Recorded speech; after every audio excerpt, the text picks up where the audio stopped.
With us on this question of drinking and driving, Dr. Maury Chafetz, member of the President's Commission, Drunk Driving Commission, Morris Wheeler, board member of MAD from the Northern Virginia chapter, Sandy Golden, investigative reporter with this book, Driving the Drunk Off the Road, and Summer Camp, who has seen the courts in her first drinking and driving offense. And so they charged you initially? They charged me with drunk driving, and I had to go to classes about alcoholism. After that, you get what, the arrest expunged from your record or not? Right, the charges are dropped. All right. Dr. Chafetz, what do you think about that punishment? Well, I think that this young lady has told us she's given up alcohol. She has barely been touched by it. I can understand if I ever lost a child, I would be as angry and as vehement as anybody could be. But I think it's not the right way emotionally to set social policy. And I think that one of the things that is important is that we not overdo it. Just as I indicated, taking alcohol and getting drunk is overdoing it. And Americans have a tendency to overdo it, overreact, which tends to make people lose a respect for the law if we overdo it.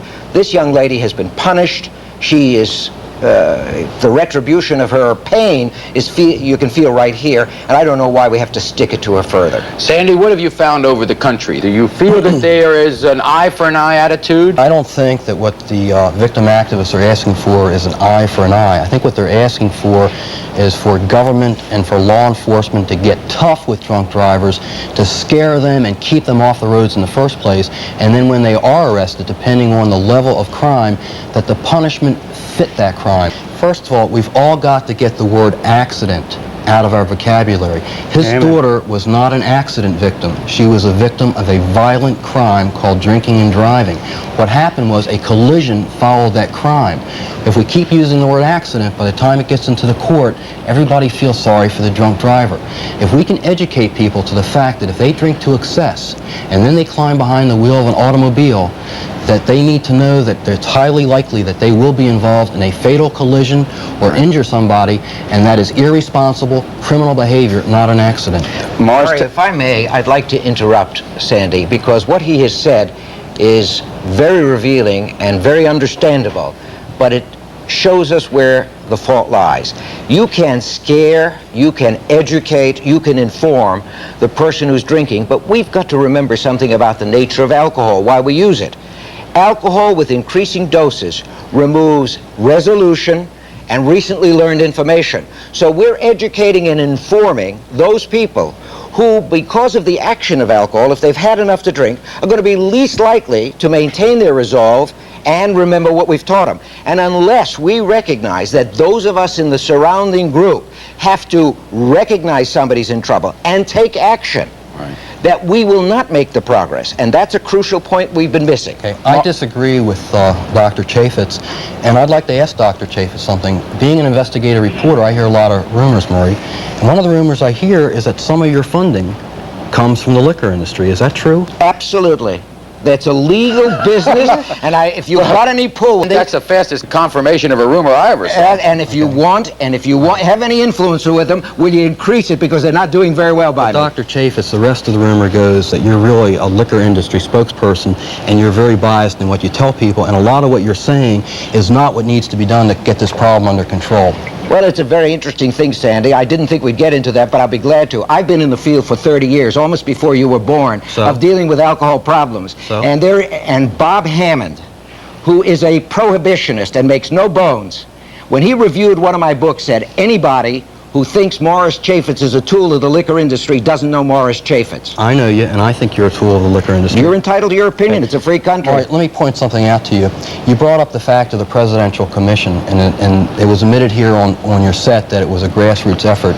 I'm the person who conceived the idea for the Presidential Commission, and I'm the person who authored the letter that was then signed by a majority of Congress and then was then in turn hand-delivered to President Reagan.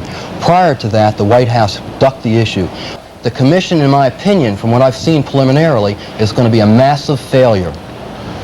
You have seen the commission's report? Well, Dr. Chafetz is part of it, all right? Now, now the commission's report's due tomorrow, and we can't talk about specifics.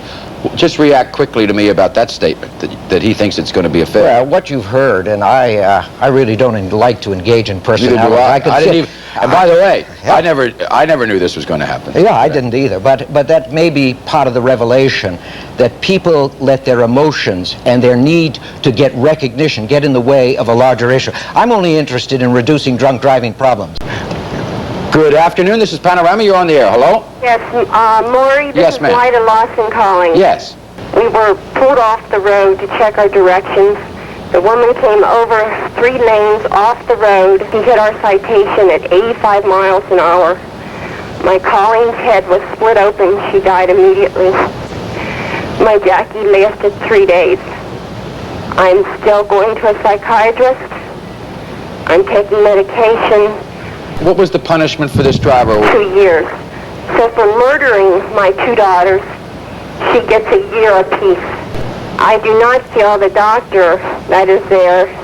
It doesn't seem to me that he has lost anyone in this situation. I do not want to live any longer. I have no desire to go on. I have fought this for about a year and a half. All right, can I say something to that lady? There's something I want to tell you.